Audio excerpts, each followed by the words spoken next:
আচ্ছা ওইখান দিয়ে আচ্ছা এক্সকিউজ মি, ওখান দিয়ে কি ওই ওদিকে ওঠার কোনো ভালো রাস্তা আছে? কারণ এইখানটা তো জলে একদম কাদাময় হয়ে গেছে।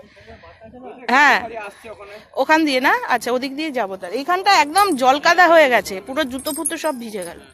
তাহলে যাওয়ার সময় ওদিক দিয়েই যাও।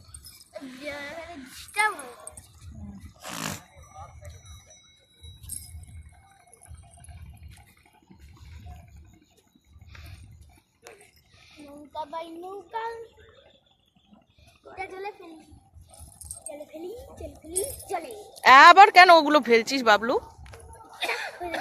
না ওরকম করার কোনো কারণ নেই।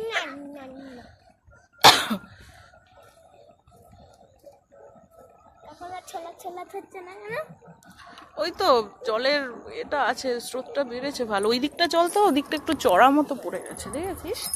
ওই দিকটা একটু চড়া পড়ে, ওদিকটা যায়নি একবারও।